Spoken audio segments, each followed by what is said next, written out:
All right.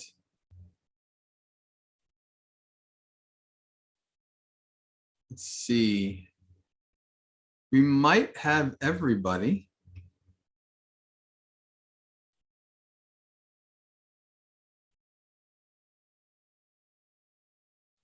I got emails from one or two people saying that they had to go. So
okay. So let's finish out our retreat with our final section.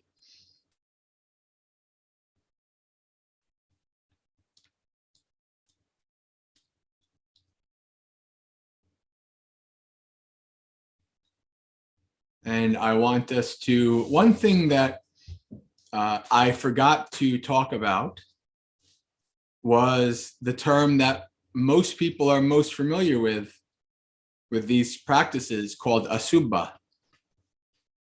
Maybe you've heard this word, asubha. And it's important to understand this word. It's probably something I should have talked about when I was making my case earlier in the last talk, but I forgot. And so subha, does the root word su sound familiar? When we were talking about dukkha yesterday, su and du, right? Su, pleasant. So subha means like beautiful. Asubha means not beautiful, often translated as repulsive or disgust. Again, we have this kind of tone setting of you're supposed to be kind of really disgusted and it helps you, these kind of things. But simply, once again, it's like talking about this is what is attractive to us. And then we practice understanding what is not attractive to us, right? As we're becoming intoxicated with what is attractive, to balance us out, we need to focus on and remind ourselves that there is the unattractive, not beautiful parts of this body. So this word is very important for us to understand so that we can, again, know the right context. And I think one of the main reasons why, I do know, like, for instance, in like the Tibetan tradition, they don't teach this to lay people. At least that's my understanding. I'm sure you could find somebody who does. But there's a couple places where they just don't, they feel like this is really a monastic thing. This is not for lay people. And I think it is because you kind of have this view of it as I've been trying to argue against, and not the view of it that you see in the suttas, where it's about understanding reality and having a balance, balancing out your intoxication. And so this is how I practiced as a layperson. I did not wait till I became a monk to do these practices. I practiced this, let's see, I've been in robes 6 years. I think in another year or so, I'll have practiced as much as in robes as I did in lay life. So it'll get to that point. But still, I practiced this in lay life, and it was very beneficial. So it's very important, I think, a very good practice, at the very minimum, doing the 5 subjects to, again, right? So that we can live like the mountains are closing in, and practice like our head is on fire. That's the goal. Those 2 things. So let's bring up, we're continuing on, going through Satipatthana Sutta.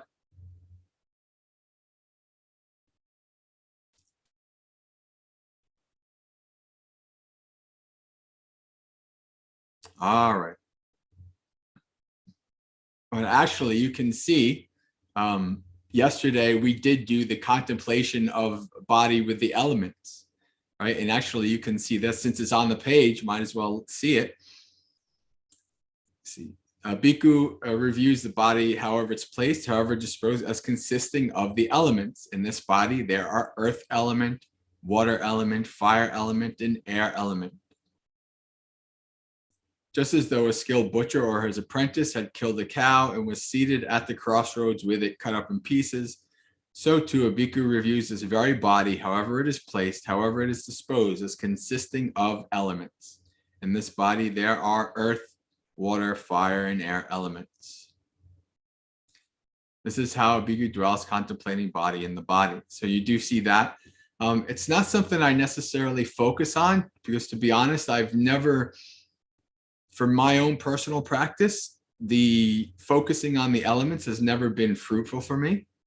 That doesn't mean that you shouldn't try and see it might work for others. But for me, I don't have the deep practical understanding of it as I do the other things that I have practiced personally for, and deeply for years. But it is part of the practice to understand the elements. It's another way of understanding the body, right? The elements that come together that make this body. So now we'll go to the 9 charnel ground contemplations, which was what we did with our guided meditation.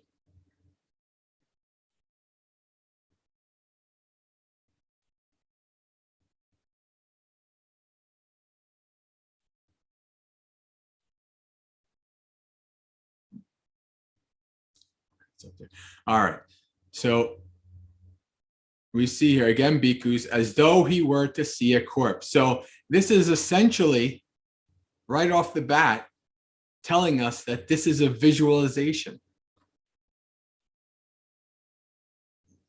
Now, at the time of the Buddha, there were what was called the charnel ground. And this was a place, a mile or so outside of a village, where people would go and leave bodies to decay, or to cremate the bodies, or even to bury the bodies. Like it seemed like there was a wide variety of ways of, handling the corpse at the time of the Buddha. And the Buddha encouraged the monks to go to these places, to stay in these places. And in the early days, the monks' robes were actually what they call patikula. Sound familiar? Patikula robes. That's the, and so what monks would do is they would take robes from, long dead bodies that were left there to rot, and then they would sew the pieces from those corpses into a robe, and then they would clean it and dye it, and they would wear it. Right? So this is something that the Buddha encouraged the monks to do in the early days. But of course, not everybody and not all the monks could be in these places all the time. So the Buddha is giving this practice as though one were to see a corpse. So this is a visualization. If you can't see one for yourself, you can still visualize it. And now with the internet, you can go on and see all kinds of things. You can watch the video about the body farm that I told you about and see all the different stages of decay of the corpses and things like that. This is the way it goes. Again, this is meant to help you be balanced out, not to help you develop a fetish or something, or get too involved in these things. It's just for being balanced out, not to get enjoy yourself getting grossed out and things like this. If we understand that this is the nature of reality, then there's no reason to add the like or the dislike, the pleasure or the disgust there. There's no reason to add that. And that's what we do. We do add that. It's simply nature going about its business, doing its, going through its process. So, and here's the first one. We're to see a corpse thrown aside in a charnel ground, 1, 2, or 3 days dead, bloated, livid, and oozing matter. A bhikkhu dwells, comparing this very body with it thus. This body too is of the same nature. It will be like that.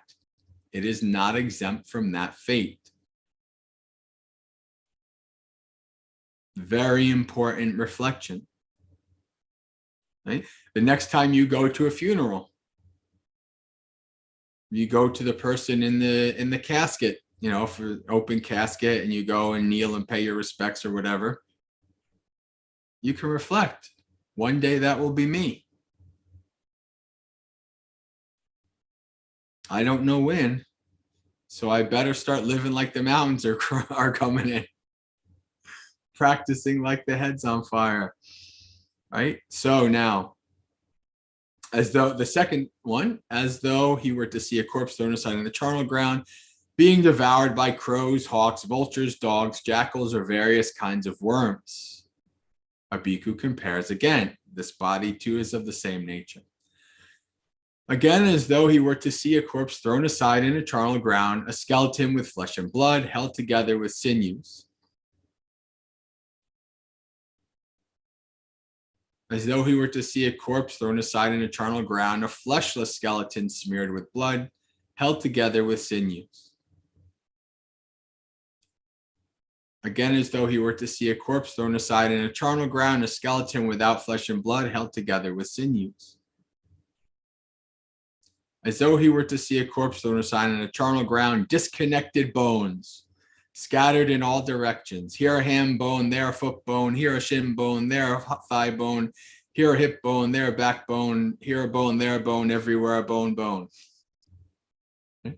Here a rib bone, there a breastbone, here an arm bone, there a shoulder bone, here a neck bone, there a jaw bone.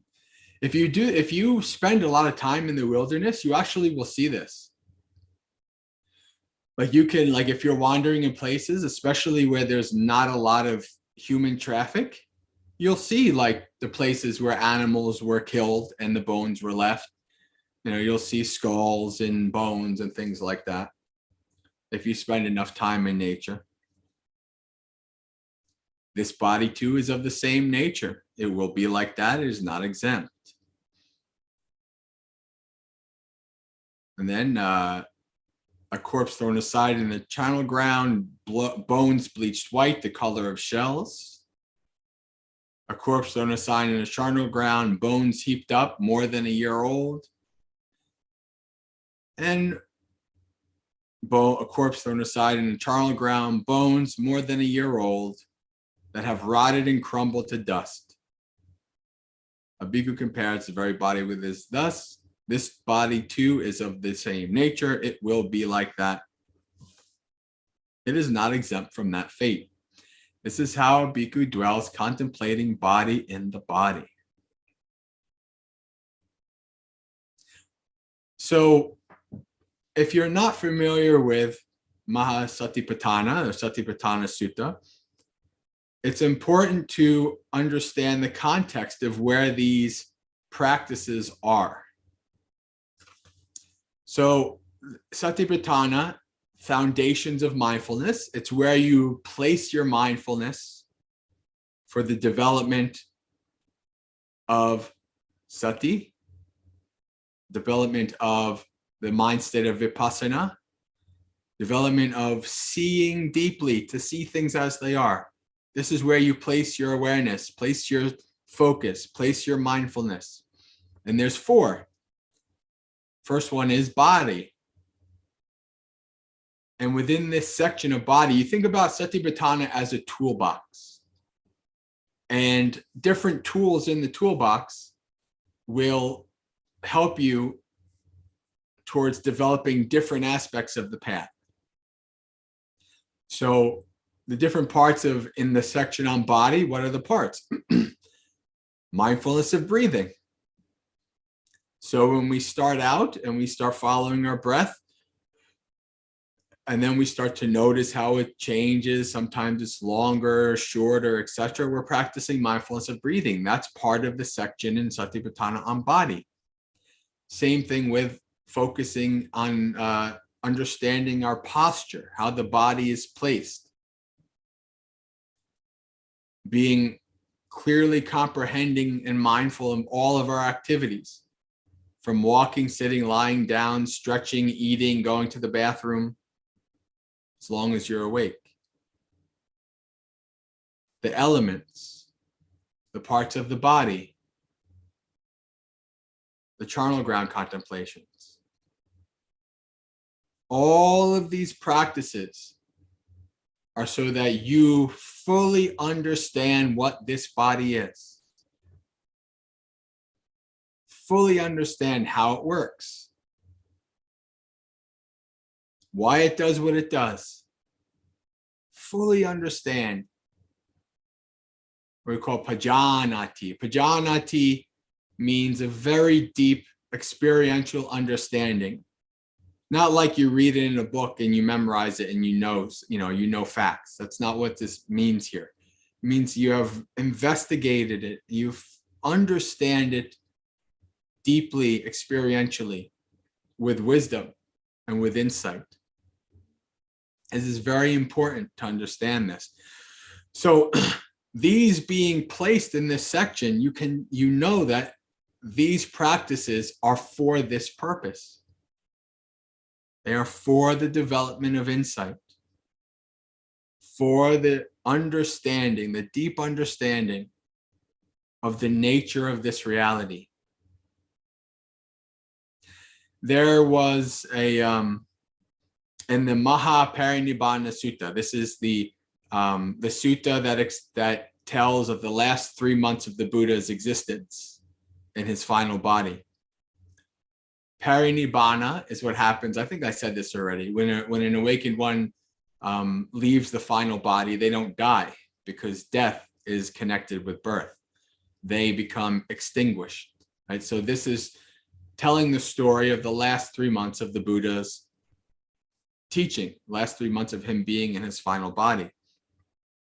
And at the end of the sutta, at the end, when the Buddha has just passed away, there are people, they say they're beating their chests and rending their hair and screaming, oh no, the life of the teacher has ended too soon. And it says, but there were also these monastics and wise people sitting calmly, following their breath on the side, reflecting, the teacher has taught us that all that is impermanent is subject to rising and ceasing. How can it be otherwise? And when the first time I read that, it's like, that's what I want to be. I want to be one of those people, right? To understand fully. This is nature. This is the way it works. It's funny because even though I've experienced a bunch of deaths in my life, only one of my grandparents made it past 70. So starting from age 8 on, I saw an experience. I've been to a lot of funerals in my life. Now, even though I've had a lot of loss, even friends, people who've died.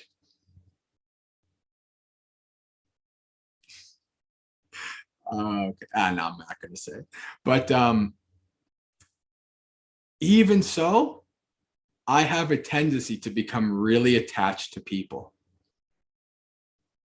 Like, even if I just meet somebody very briefly, if I find like they're a good person and really kind of cool person and like, a good practitioner or whatever, like there's a part of me that wants to keep connected to them via Facebook or whatever. It's like, oh yeah, email me anytime. I was like, wait a second. I've been practicing for 17 years. I'm a Buddhist monk. I've experienced all this loss, yet I still have this tendency to attach to people. I don't have as much insight as right? It's just the way it is. It's an understanding that, we attach. This is the nature. This is the nature of having a mind that has greed, hatred, and delusion, attachment, aversion, and delusion. This is just the nature. And as we do these practices, slowly, over time, we start to develop right view of these practices. We start to understand things more for as they are, why they are, as opposed to how we would want them to be, how we wish them to be.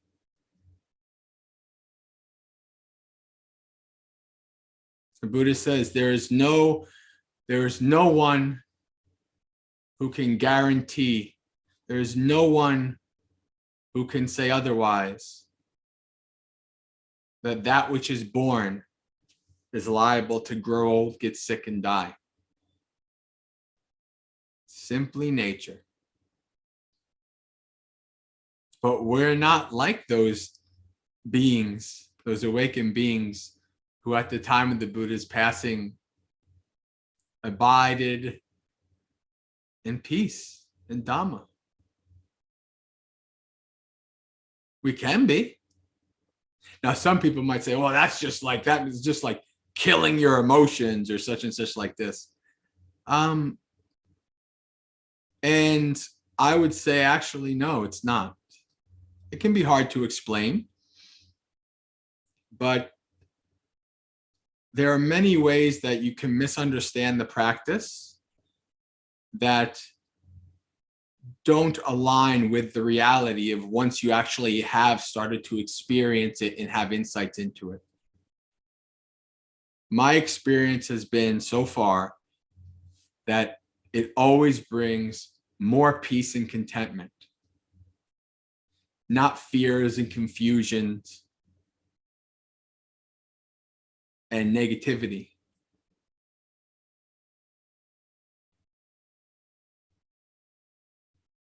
And so this is why it's a good practice. Like, this practice leads to a good place. It leads to positive, good mind states. It leads to not taking people for granted. I had the thought just earlier during the last session. I thought, it's been a while since I told my father thank you for everything he's done for me in my life. I should do that again. I mean, I did it like a year or two ago. But I should do it because I don't know how much time I have with him left. This is another aspect of having a sense of urgency. If you have a sense of urgency, then you don't take things for granted. You don't take for granted that, oh, I can do this another day. I'll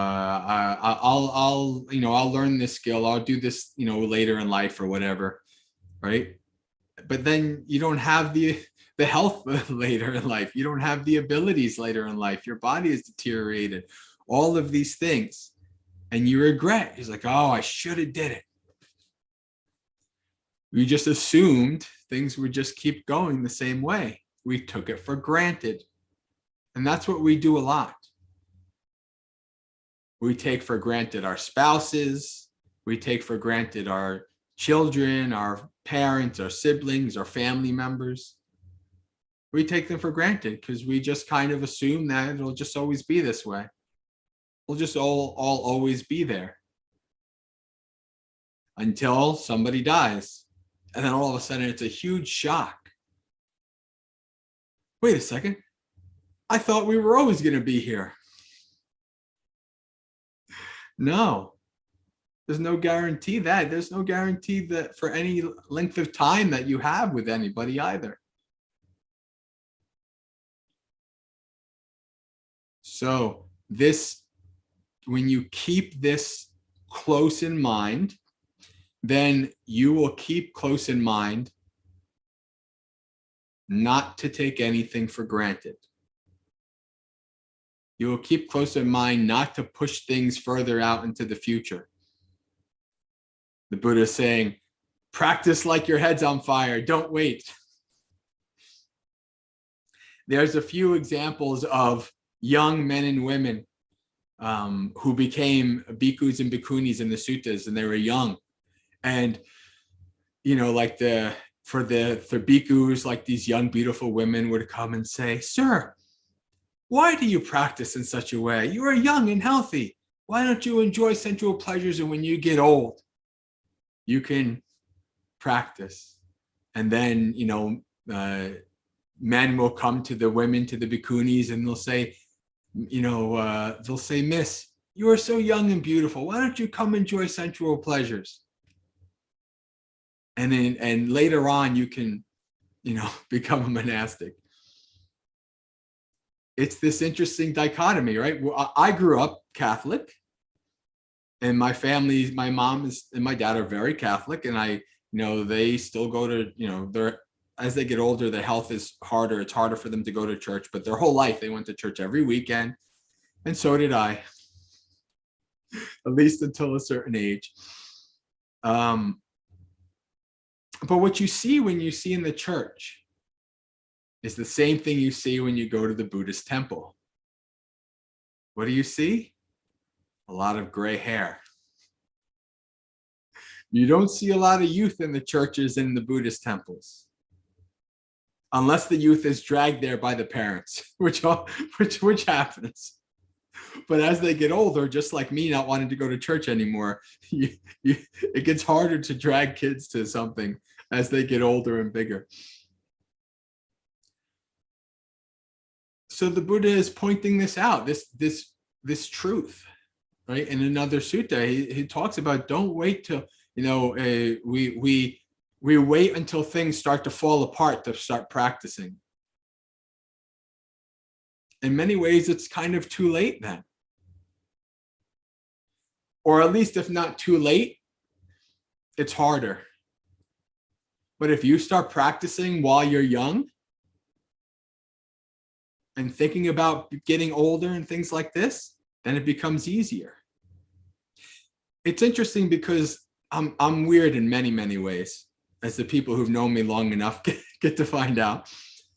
But because I was around older people so much, and such a large amount of them, I actually grew up preferring to be around adults than kids. I like to be around the adults and to hear their stories and things like that, and to be with them. And I watched so many people grow old, or older people. I watched how they grew old and how they handled being old and frail gracefully, and how they handled it horribly. And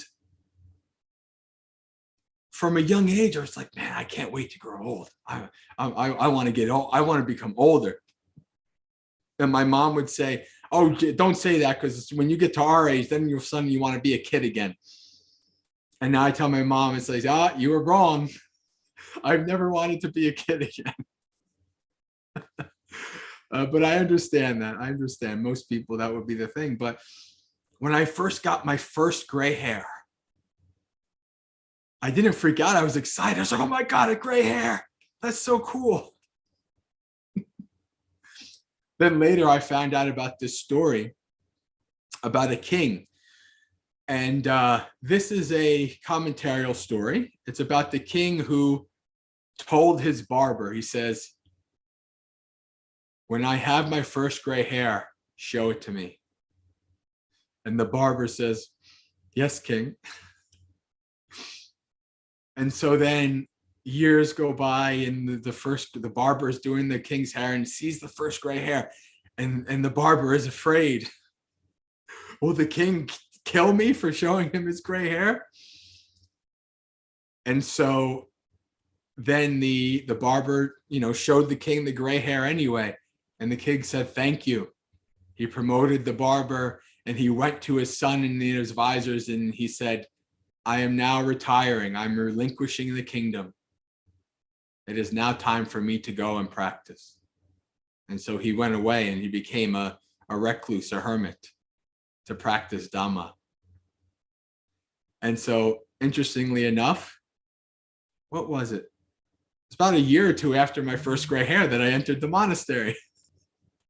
It's mostly a coincidence. It has nothing to do with gray hair per se, but this is something, it's very important for those of us on here who are younger, that just because we're not old yet, doesn't mean we're not going to get there. Now, you could also say, there's a wonderful quote, as somebody who's lost multiple people young, there is some truth to this quote. It says, do not belie growing old. It is a privilege not given to many. Right? My wife died when she was 25. I saw many, children with cancer who they probably didn't make it to 10. Many of them did, many of them didn't. So in a way, growing old is a blessing. And in many ways, it's also a curse. Growing old, I say, well, by the time I'm 60, if I make it past 60, then I'm just going to shoot myself. Because I thought 60 was so old and so far away. And, seeing my grandparents die, I was like, well, who lives much longer than that anyway? But now that I'm like 44, I'm like, 60 is not too bad. Maybe hopefully I'll live at least as long to Bhante G's age, But this is, to understand to practice this allows us so that when the crap hits the fan, when the body falls apart, right? When we start to get old, we don't fall apart mentally. We understand it's going to be hard. We have to deal with it, but because we've practiced, then it won't be as bad. There's a wonderful story of Bhante Keshri Dhammananda. He's been dead now, I think, about 10 years. But the story is told about when he first found out he got cancer. And so the people, the lay people, stewards who were with him, with the doctor, said that the doctor says, sorry, sir, you have cancer. You have such and such time to live. And the story goes that he burst out laughing. And the doctor's like, whoa, that's the first time I ever gave somebody a death sentence, and they laughed. He'd been practicing for many, many years. This was not expected. And with so much cancer in my family, I'm the only one in my immediate family that hasn't had some kind of contact with some kind of cancer. And for at least 20 some odd years, I don't say if I get it, I've always said when. Like, I always feel like I'm probably going to get it, and I'll be ready when it comes. I don't know. Maybe I might not ever get cancer. And usually the monk's life is usually healthier than others, although people do give us a lot of candy. But, you reflect on that, yeah, one day I could get cancer. What am I going to do? And when I left, I worked Child Protective Services. I had a good state job with a pension and I didn't have as good health insurance as teachers, but I had close. And And part of my things that I had to think about is like, well, you know, when you become a monk, if you get cancer, you're basically done.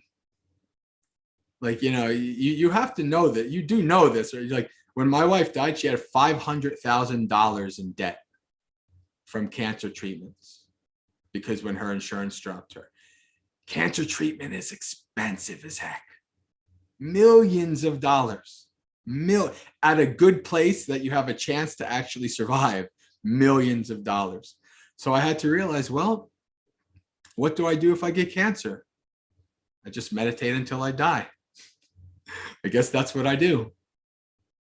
The video I told you about in the beginning that I'm going to give to you at the end is a monk, a Thai monk, who was dying of cancer, although I heard maybe he actually survived.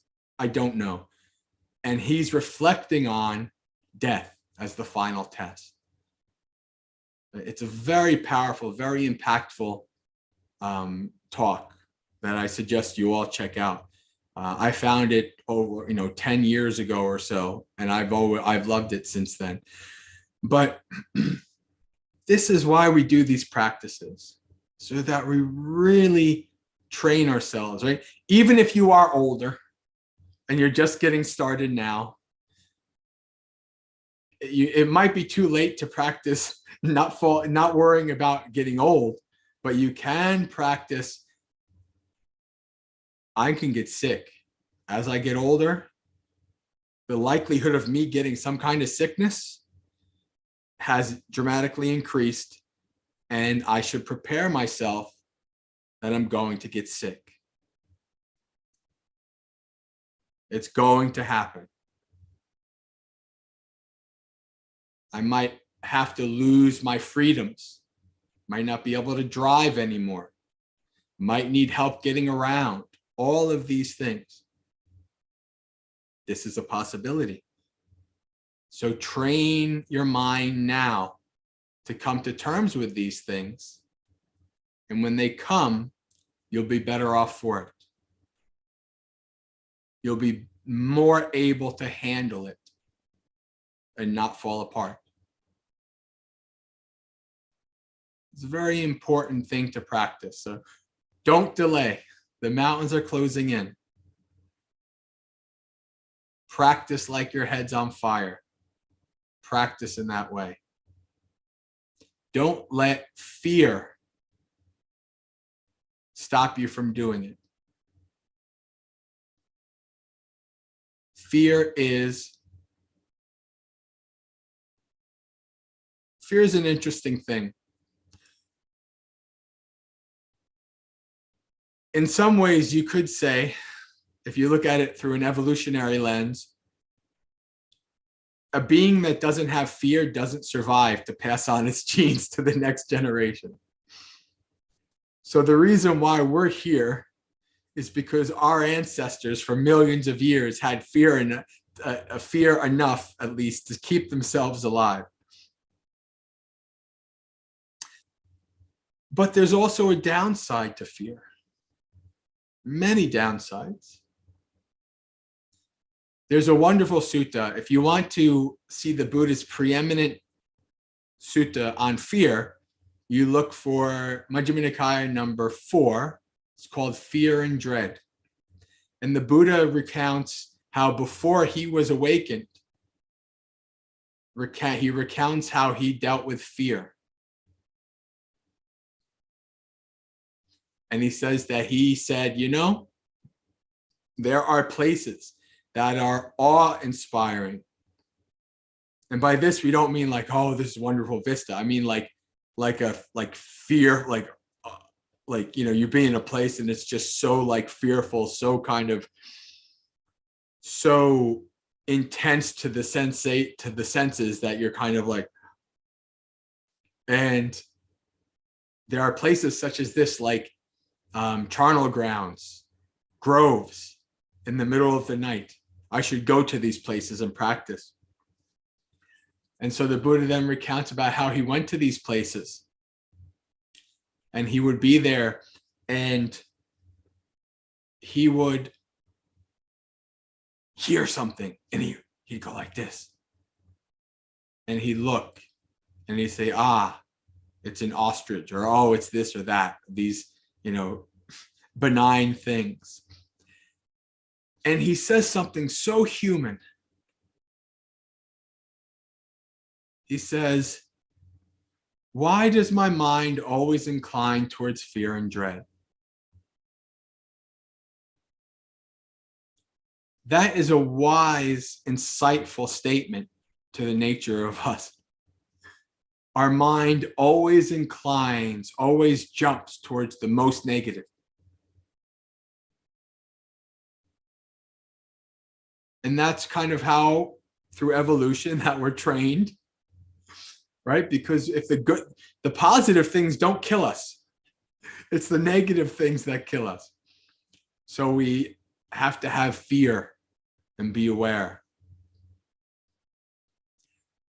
But that fear also can paralyze us to act. We don't act when we should because of fear. We don't face what we should because of fear. We hide death away. We hide old age away because of fear. We don't want to face it. And who does? Who wants to come face to face with the inevitability that as you were born, so shall you die? It's not a wonder that people want to run away from it. It's a wonder that people face it courageously. That's a wonder that there are people that do it, that overcome their fears for a variety of different reasons. That's really what courage is. Acting even though you're afraid. Yeah, thinking about your death is fearful. Of course. But what are your options? Do you keep just going through life with the blue pill, using the Matrix reference, just being content in your ignorance, suffering? Or do you decide to be courageous, face these realities head on, investigate them, see them for what they are, know them deeply? And then when those realities come, you can face them with dignity and grace and wisdom.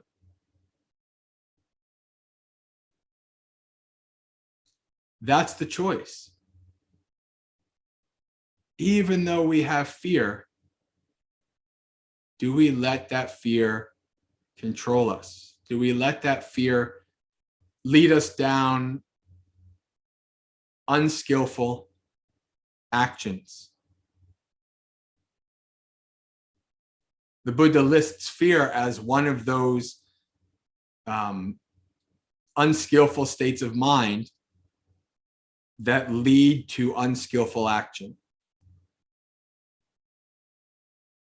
When your mind is full of fear, full of hate, full of lust, full of anger, the Buddha tells us that we don't know what's best for us, nor do we know what's best for others, nor do we know what's best for both. We are seeing things through a diluted lens. We're not seeing things with insight. So to do this practice requires facing our fears, facing them, going straight into them, not running away. And when you first start practicing that, you got to take baby steps.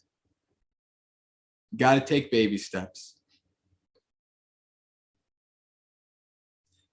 When I first started learning to be in the woods by myself First I started, I had a tent and I had a campfire and I had a handgun. It's like, okay, if there's any creatures that come, I'm protected. I got a tent, I got a handgun, I got my fire, that'll put them away. And then I kept practicing. I became a Buddhist. And then so I was like, I don't need the fire anymore. Let me practice now without a tent. I'll just have a tarp if it rains. And so then there's just me with my handgun and just in the darkness. And then I let the handgun go and and it's just me in the darkness with lots of metta. Right. And then just overwhelming fear of just being there totally helpless in the darkness. Anything can come and just pick me up. But practicing lots of metta and that fear going away and then going to sleep and waking up and I'm still alive. You still have to start baby steps. You can't just jump into it. You give it a little bit, you start, you get fearful, fear overwhelms you, it's too much, you back out. Get your breath back, take the time, go back in. Keep going back in. Don't quit. You only quit when you're done for good, right? If you have to take a retreat, that's not quitting. You're just retreating, gathering your courage and your strength and your mental fortitude back up, and you're going back in. So keep these things in mind. And boy, I've gone quite over time. Time flies. I don't think we started too late. And I want us to, well, does anybody have any questions that they'd like to ask? I don't think we really have time for a big Q&A, but if you do have any questions left over, I do a weekly Ask a Bhante. Like I record me answering it on a video, so I could answer those questions there, or I can answer them in an email. You could always contact me, and if you have a burning question. But I think it's probably best that we do our meditation. So we'll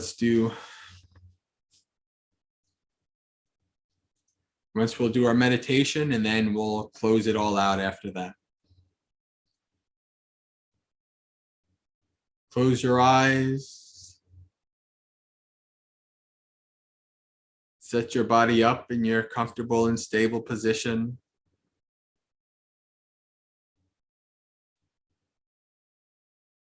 Take a minute or two to scan through the body.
When you're done setting up your body in a comfortable and stable position, then let the body go. Take your 3 deep breaths and follow the breath.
Lay down your burden.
I may die today.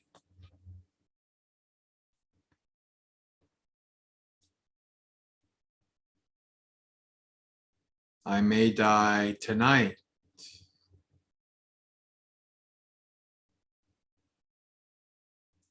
I may die at any time.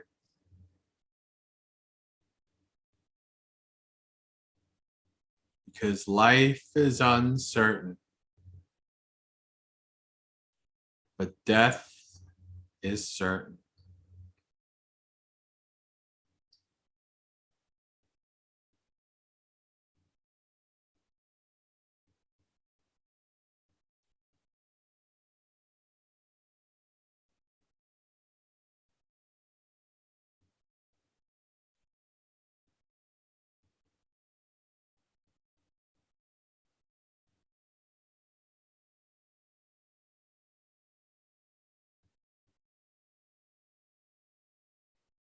There are many ways I may die today. Accidents and malice, health conditions,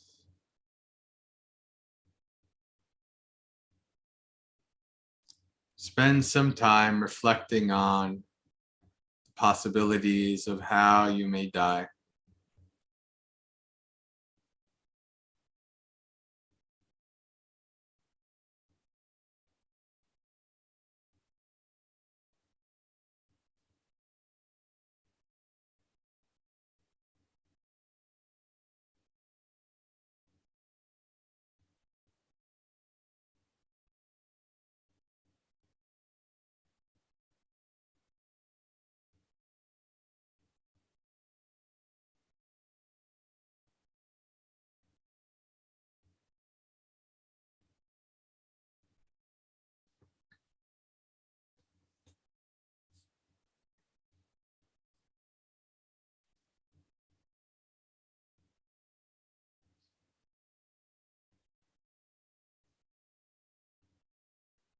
Remember, as we go through this process, to observe how the mind and body reacts.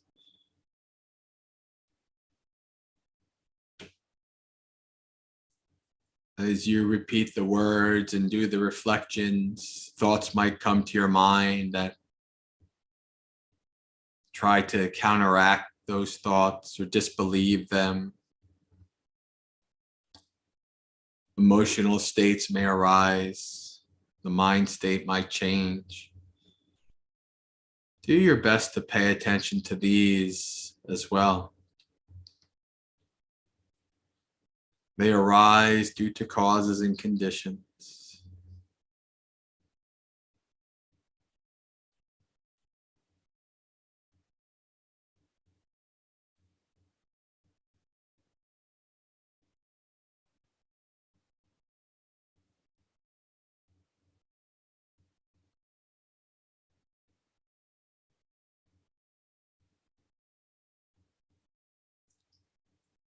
I, who may die at any time,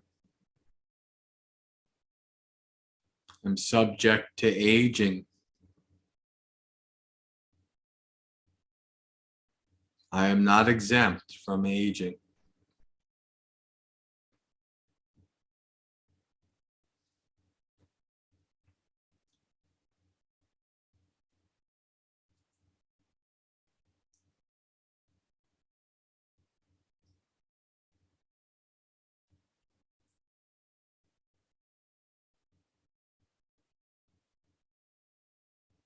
Reflect on how all beings grow old. How you've watched other people grow old, how you have grown old.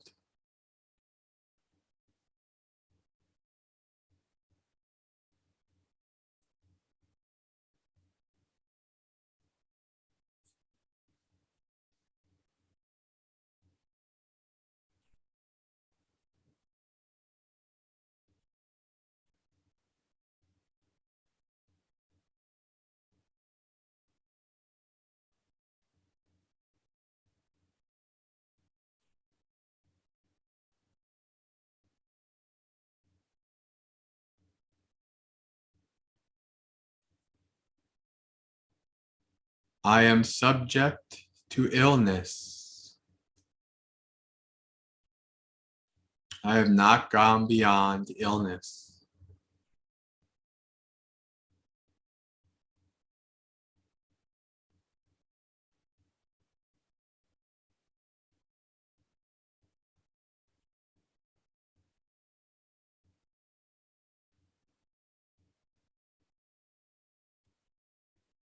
Reflect on those that you've seen in your life go through various sicknesses, diseases, illness.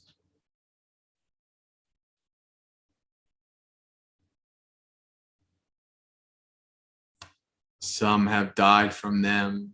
Some have lived with no problems. Some have had life-changing experiences due to them.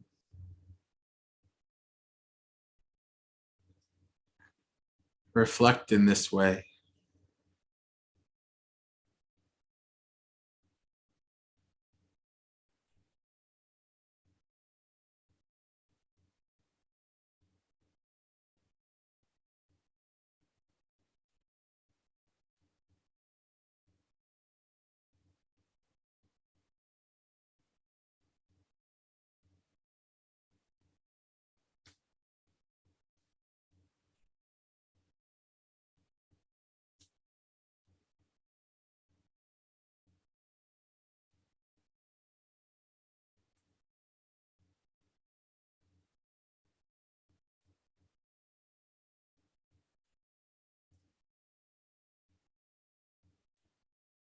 I am subject to death. I have not gone beyond death.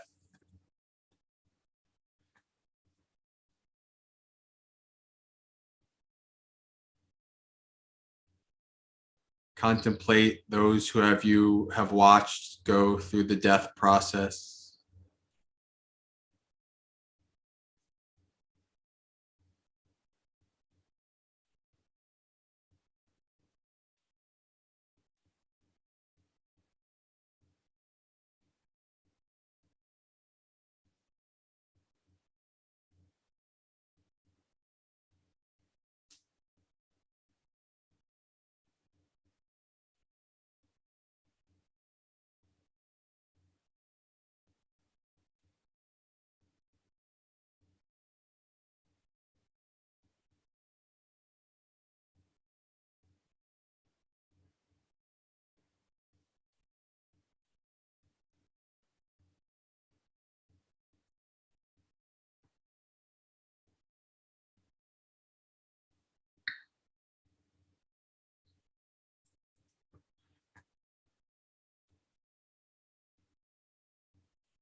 I will be separated from everyone and everything I hold dear.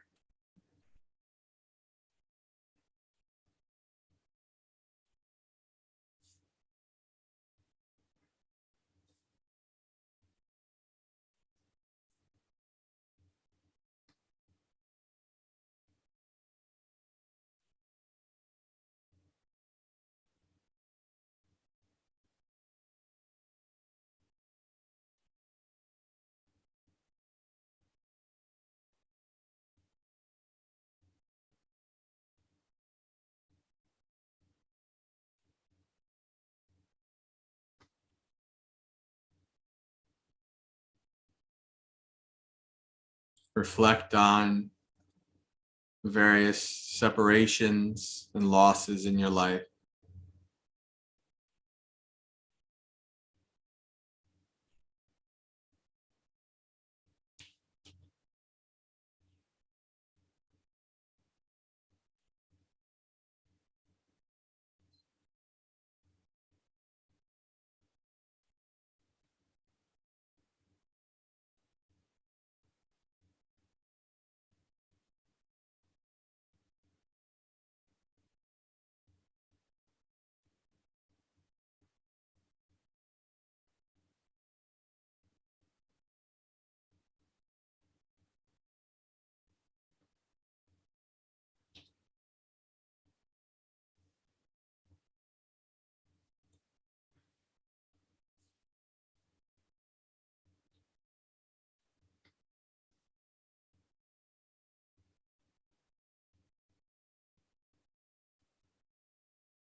I am the owner of my actions, heir of my actions. Have my actions as my relative.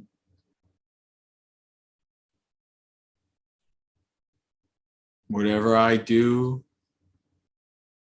good or bad, to that I shall be the heir.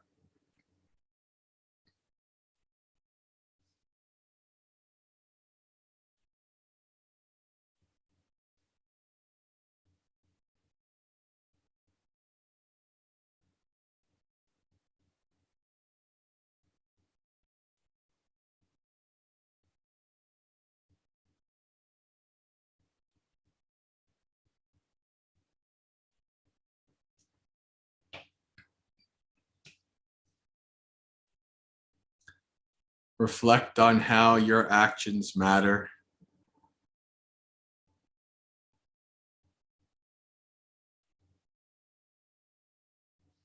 How have you responded when experiencing old age, sickness, and death in the past?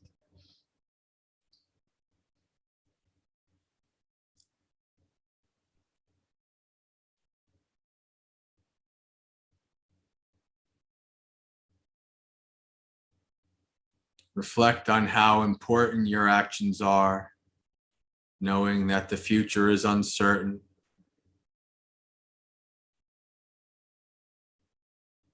That old age, sickness, and death are closing in like mountains.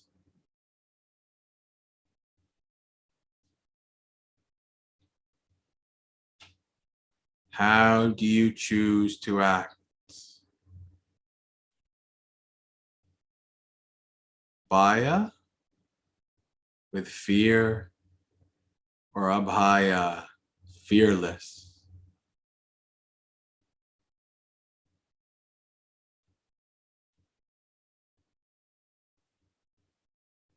Reflect on the importance of your actions and that the results of those actions will impact you.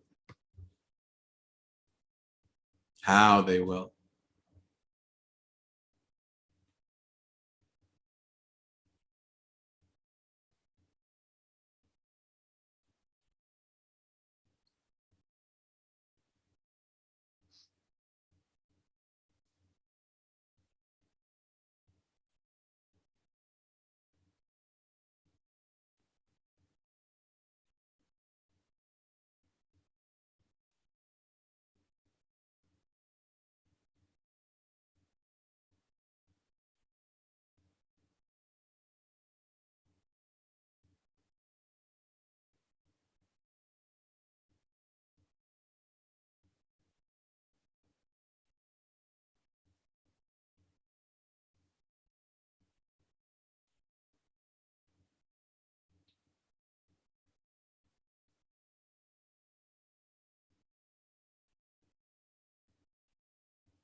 I am subject to these 5 facts because I have been born into this body.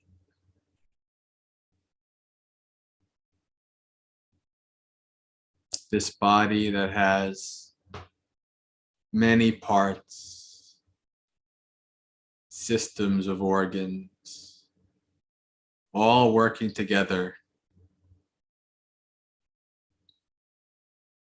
for the full function of this body.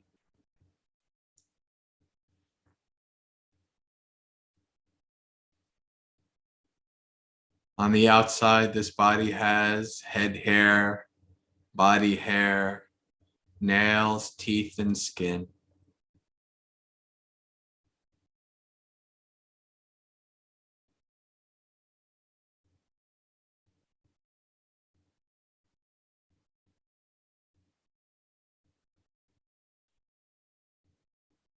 Has various orifices for ingesting and excreting.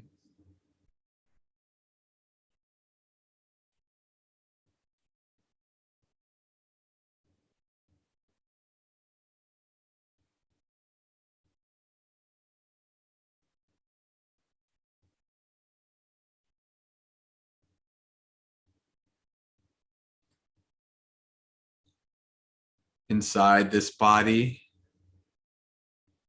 there is a skeleton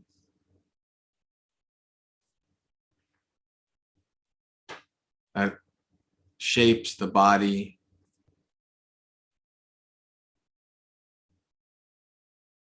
makes it firm so it can move around.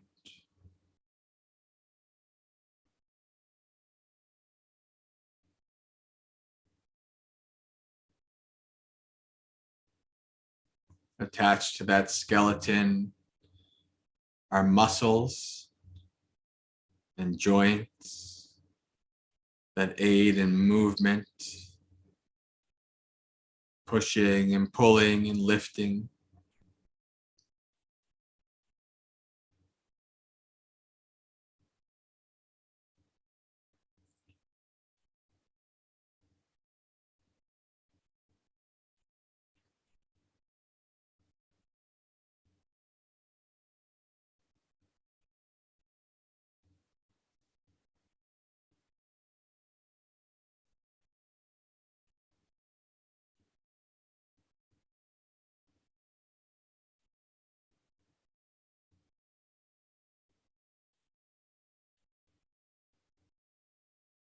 There are the lungs that help the body intake oxygen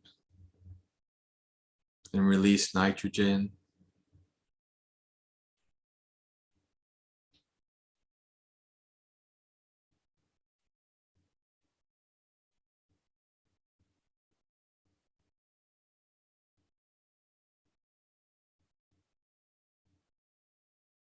The liver and the kidneys,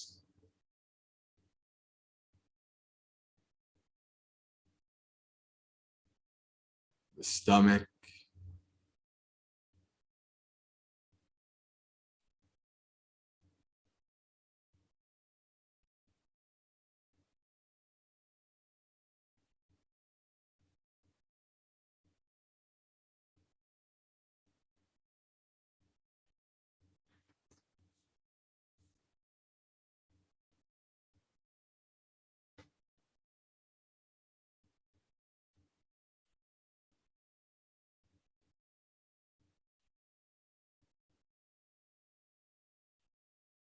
veins all throughout the body pump blood from the heart out to the extremities and back.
Spend a little bit more time reflecting on the various parts of the body, their function,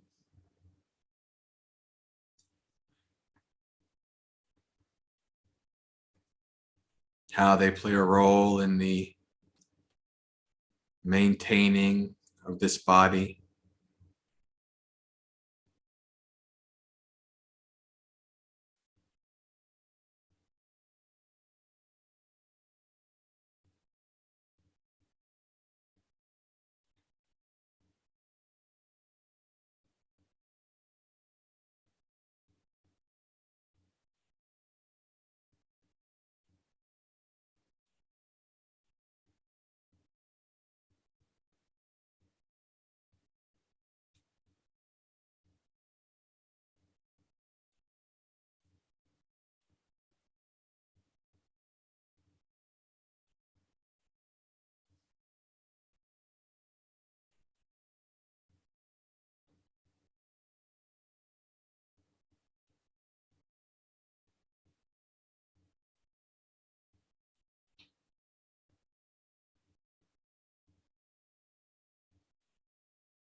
If you like, you can visualize your body in front of you.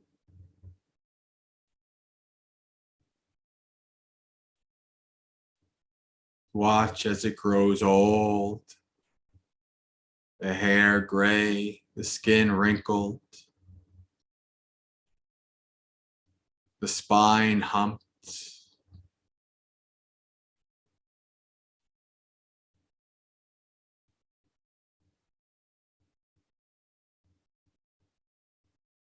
Watch as it falls back dead.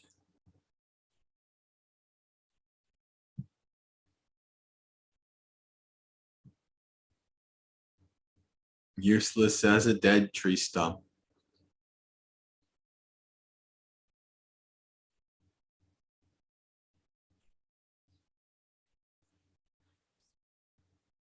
Just as this body came to be through causes and conditions, so it will cease the same way.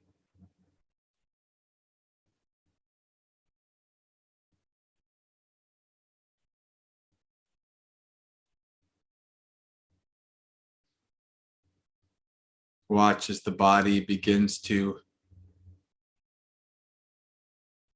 inflate, get bigger, as all the liquid leaves the organs, loading up.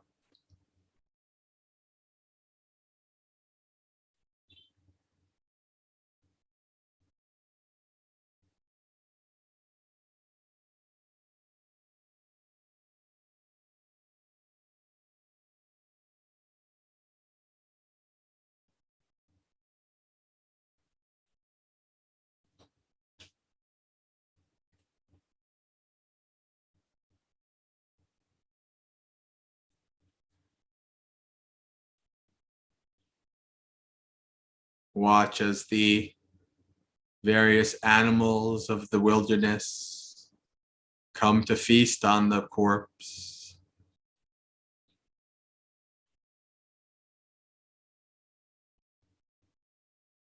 Flies land and lay eggs that turn to maggots. that also help in the decomposition of the body.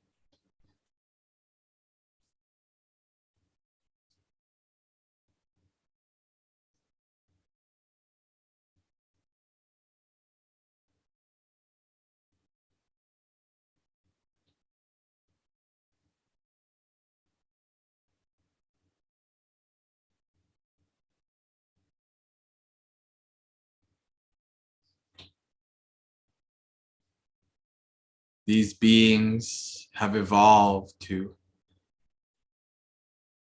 clean up bodies that litter the wilderness,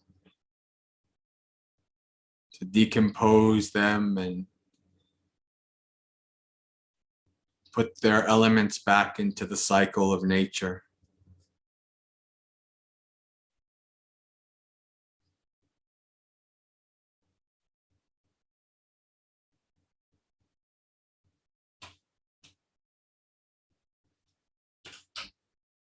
Then the animals leave. And there's nothing left but a skeleton with some flesh and blood, held together still with sinews.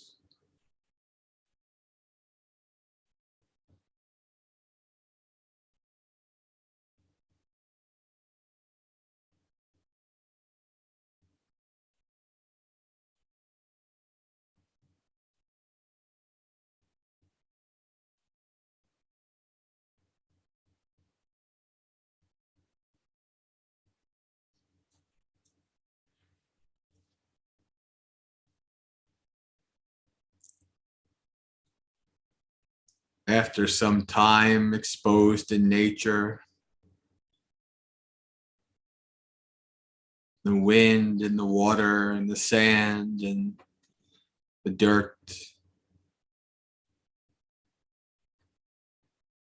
the flesh that's remained is fallen off, decomposed.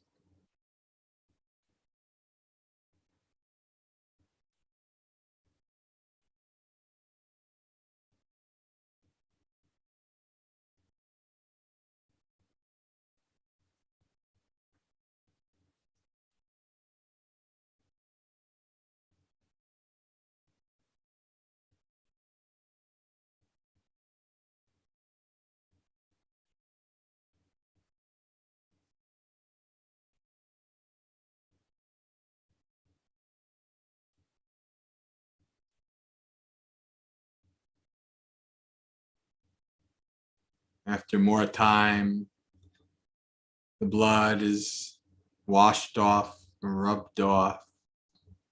There's nothing left but the skeleton held together with sinews.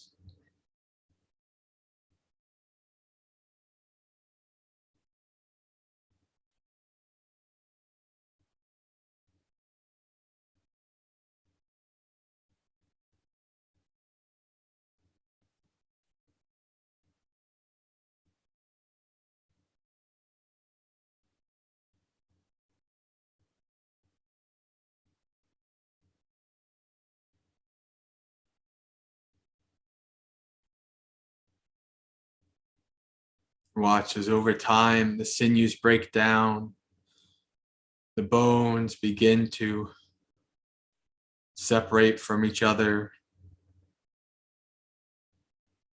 from the weather and water erosion. Animals get tossed here and there, spread out.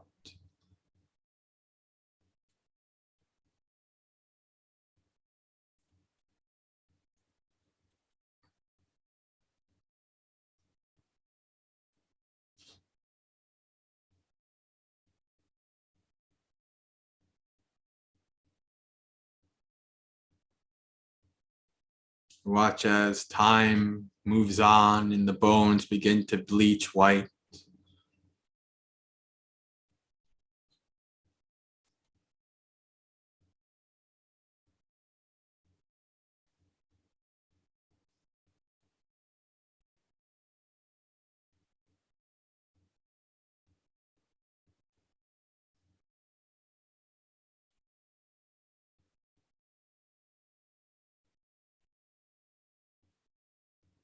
Bones get older, a year, 2 years, starting to decay.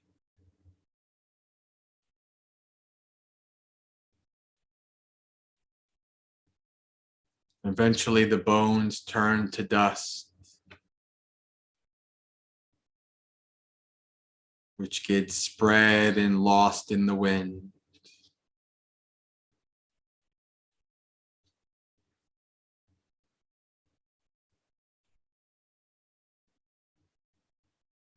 And there's no sign that we were ever here anymore.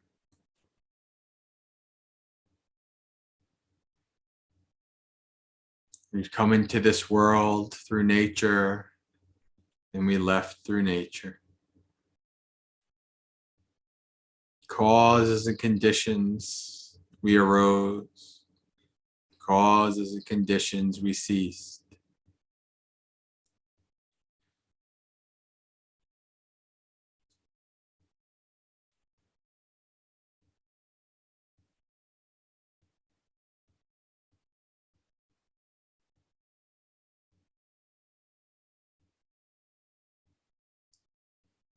Not only are we subject to old age, sickness, and death, not only may we die at any time, not only will our bodies decompose, but all beings, all sentient beings in the samsaric journey are born, grow old, grow sick, and die.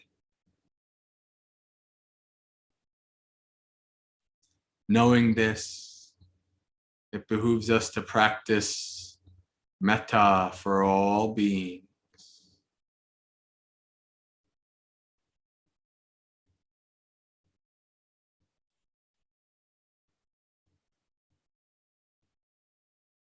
Imagine a sphere surrounding you, empty. Let us begin to fill, pervade that sphere with our metta. Repeat the words. May I find happiness.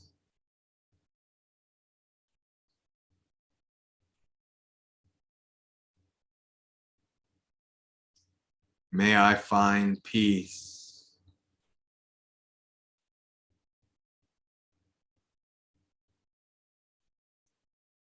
May I live in friendship with all beings.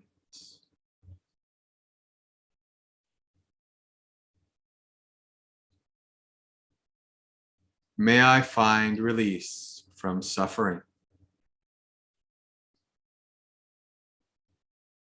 When we say the words of metta, we want to do it not as a mantra, just repeating the words, but as a sincere wish that the beings find that we wish them to find. An honest and sincere goodwill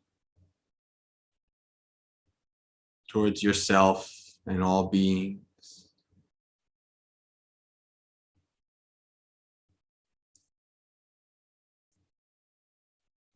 Let's continue to build metta to ourselves, to fill up our sphere with goodwill, with friendliness. We cannot hope to give unlimited metta to all beings if we don't have it for ourselves. May I find happiness. May I find peace. May I live in friendship with all beings.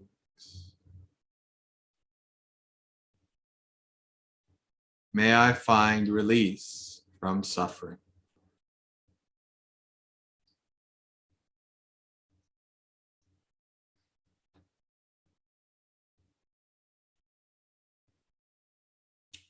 Fill your sphere to the brim with your goodwill and friendliness.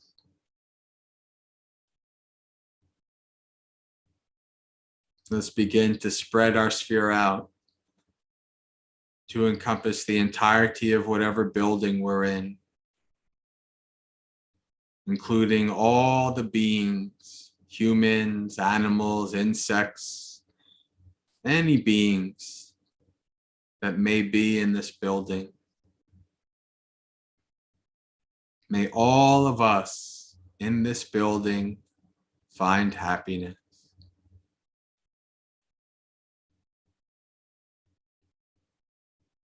May all of us find peace.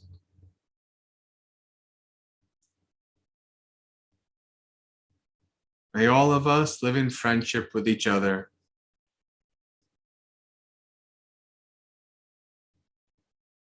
May all of us find release from suffering.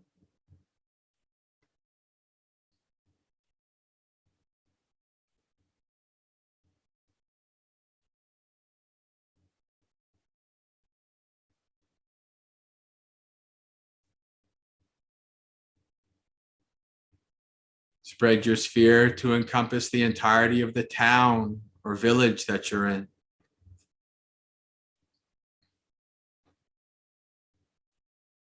May all of us in this town or village find happiness.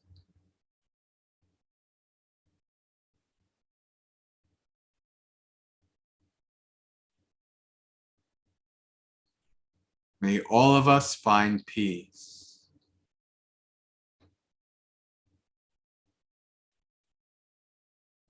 May all of us live in friendship with each other.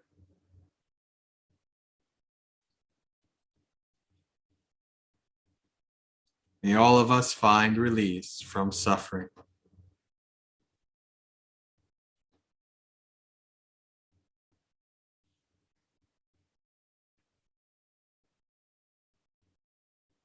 Spread your sphere to encompass the entirety of your state, province, region.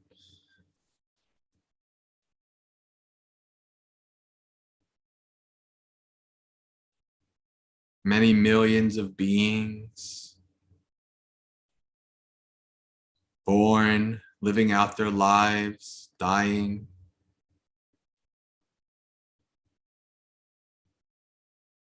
May all of us in this state, province, or region find happiness.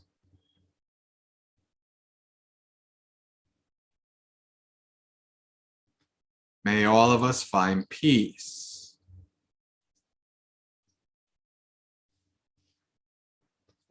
May all of us live in friendship with each other.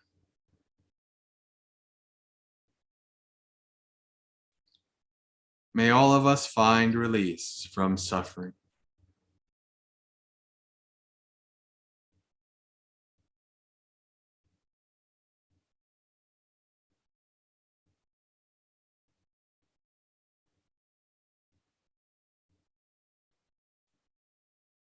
Spread your sphere to encompass the entirety of whatever country you're in. If you have an image of the country good in your mind, you can imagine your whole country totally encompassed in your sphere of metta. Billions of beings, humans, animals, insects, other beings, beings we can see, beings we can't, large and small. May all of us in this country find happiness.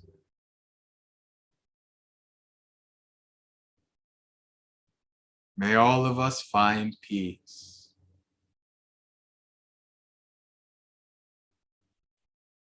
May all of us live in friendship with each other.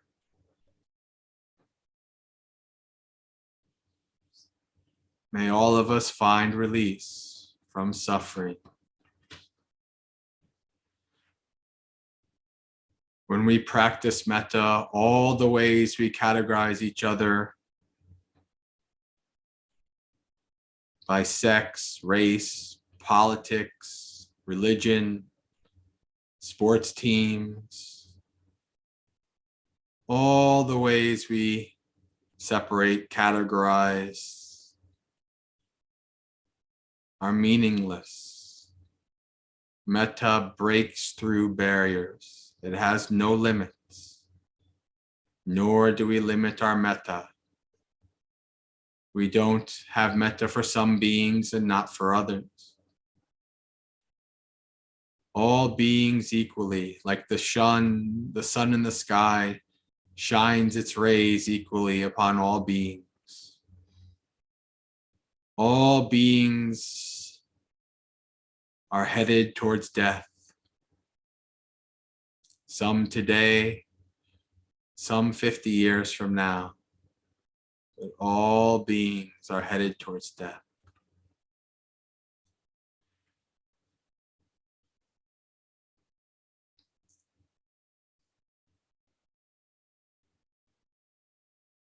Spread your sphere to encompass the entirety of this planet Earth. Picture the planet Earth in your mind, pale blue dot in a sea of dark. Totally encompassed in your sphere of metta.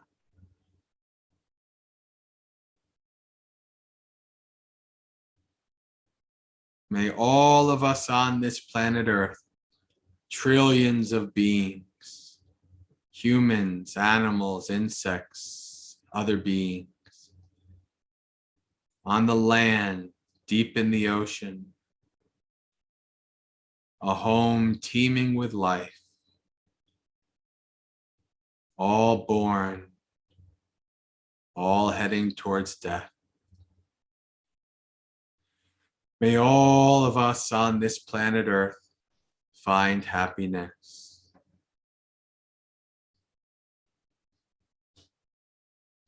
May all of us find peace.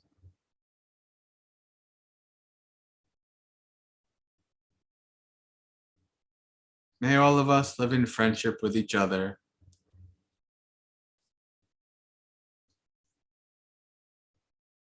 May all of us find release from suffering.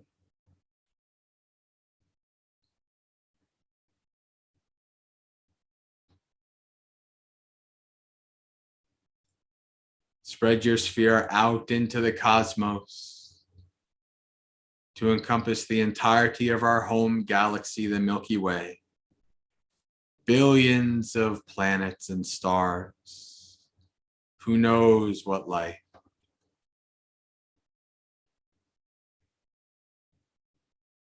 May all of us in this Milky Way galaxy find happiness.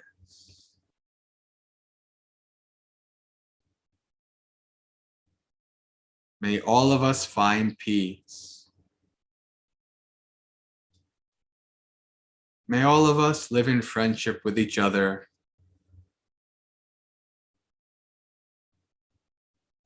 May all of us find release from suffering.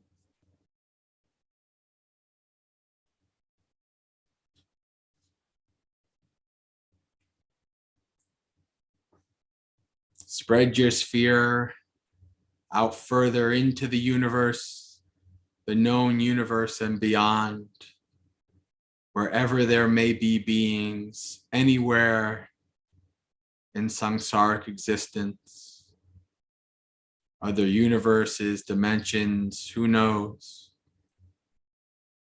Sending our sphere out to infinity, encompassing all beings everywhere. May all of us, all who have existence, all heading towards death, may all of us find happiness.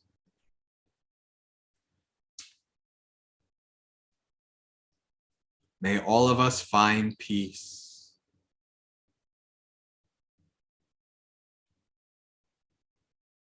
May all of us live in friendship with each other.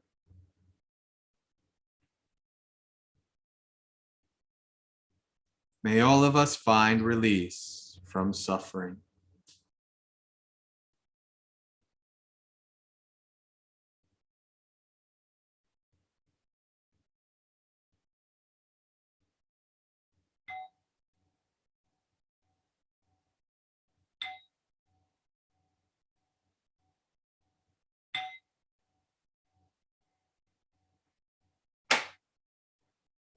Start to come back through the universe, back to the Milky Way, the earth,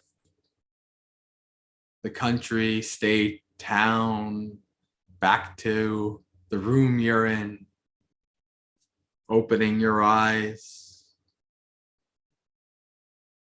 being aware of your surroundings, the Zoom, your Dhamma friends in the Zoom.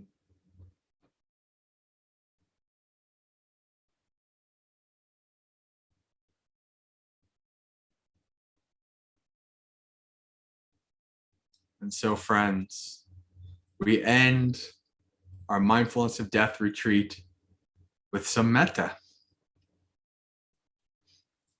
This was something that I found as I was practicing my mindfulness of death. It would often bring up feelings of siblingship with other beings and compassion. Metta for myself. I'm just a frail being heading towards death, just like everybody else. So what else can we do but practice some metta? Well, of course, we can understand and live skillfully. Practicing metta, having goodwill towards all beings, is part of that. We are all heading towards the same fate. What's that picture where it shows like rich, poor, black, white, whatever, and it's all just a skeleton, right? It doesn't matter who we are. It doesn't matter if we're human being, an elephant, a little mouse, all heading towards the same fate. And so when you practice your mindfulness of death, end with metta. I think it softens it a little bit. And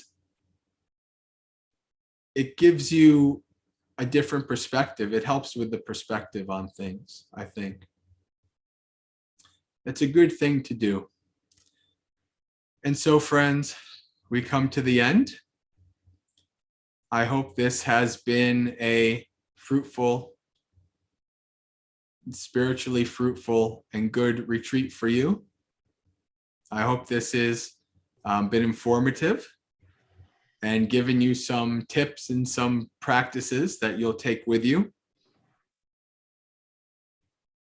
It's always important to remember that we're not that far away. In Italy, from the Middle Ages, that are still there to this day, you can go to places and it has the skulls and bones of people from the past. And it says something like, just as we are, so shall you be. That's a heck of a reminder, isn't it? We should keep it close. Not in some morbid way, depressing way. As a way so that we know how to live. We don't waste any time on this life. Practice well. Be well. Ian is like, Ian. I'm going to say, okay, Ian, now post my YouTube link, post while I talk. It is nice when people are on the ball with these kind of things. So, most of you probably know all this information, but some of you might not. So I have website. It's maggasekha.org. Or maybe some of you just went through the Eventbrite and you have never been to the website. YouTube channel, Student of the Path. As I said, somebody asked me in the beginning, what does Maggasekha mean? It means Student of the Path. On Student of the Path, the YouTube channel, every Monday night. So tomorrow night at 8 p.m., we do Dhamma Palooza, which is a 2-hour festival of Dhamma, and where the community comes together and we do some chanting and we read suttas and people ask questions and all these kind of things. And it's just a time for people to come together. It's very communal. People say hello to each other. They discuss Dhamma with each other in the chat, these kind of things. It's a good evening. So you're always welcome to come to that. 8 p.m. Eastern Mondays. If you are interested in the teachings in relation to the sutta, like learning and practicing in relation to the suttas, you're welcome to join our community, the Maggasekha Discord community, and you can send an email. Some of you have already sent to this email because it's through Eventbrite, but maggasekha@gmail.com. You can send an email. Alex already did this morning. Alex is already part of the community. She joined this morning. So you're welcome to come join us. We have multiple monastics, not just me. We have Aya Sudhamma. Aya Sudhamma is a Mahateri Bhikkhuni who resides in North Carolina. She's on there with us. We have some other monks like Tampamuto, who's a Abhayagiri monk, trained monk, and we have some other Samaneras and things like that. So we have a whole community. We have what's called the Fourfold Assembly. Very rare place that has the Fourfold Assembly. Bhikkhus and Bhikkhunis, men and women. Where we have everybody of all shapes. We have people from every continent on the planet except Antarctica. One of these days, we're going to get a scientist in Antarctica to be with us. But until then, we only have 6 of the 7 continents. And you're welcome to be with us, to join us. We talk Dhamma. We practice Dhamma. People meditate with each other. They discuss the struggles, their lay life struggles. People post things and all kinds of references, books and videos and such. And we like to have fun. We're a little irreverent. We have our own meme channel, and we have homegrown Maggasekha Dhamma memes. Memes that really only a Buddhist could understand. That's how meta they are. M-E-T-A, not M-E-T-T-A. So you're welcome to join us as we follow the path. See what else is there. So all of you regulars, if I'm missing something that I should be saying, please feel free to speak up. But I think that pretty much covers all the basics in terms of websites. I am on Insight Timer if you use Insight Timer. I've just started doing events on Insight Timer. I got approved to do live streams on Insight Timer, and it went pretty well. I did one like a week and a half ago, and I'm probably going to keep doing that. If you want to, we're going to, this Zoom is a paid Zoom from donations. And so we're able to do all of these kind of things. The idea for me is to do a retreat a month. Although because I'm a nomad right now, that's not going to be quite feasible. Like for instance, in March, I'm going to be staying at a monastery and I'm not going to be able to do a retreat. So no retreat in March, maybe in April or May. I don't know. April, I'm going to Colorado for a bit. May, I'm going to Texas. I'm starting to be invited to go share Dhamma again, which I'm excited about because I love doing that. So if you are part of any local sanghas, if you'd like me to do like a Zoom with you guys, we can do that. No problem. The people from Williamsburg know that I've been with them both in person multiple times and on Zoom. So I'm always welcome. I'm always willing to do that. Because that's how we connect with each other. Right? There's lots of us. There's lots of little islands, hundreds of little islands all over the country that we can connect. And I guess that's about it. How does one connect to the Discord? So what you do is you send an email to maggasekha.com or maggasekha@gmail.com. You ask for an invite. They send you a link. See, I'm not the only one. Like if you send an email to Maggasekha, some of you may know who Reed and Adriana are. Reed and Adriana and Ian are moderators on the Discord, right? And so they all have access to the email. And so one of us will see it and will respond back to you and give you the link. And then you click on the link. So the Discord is both a phone app, but you can also do it right on your web browser. And you click on the link and it'll bring you through the setup process to create your account. And it's all free. There's no charge. It's all free. And then it'll drop you right into general chat on our server. So that's, as far as I know, that's pretty much how it works in that regard.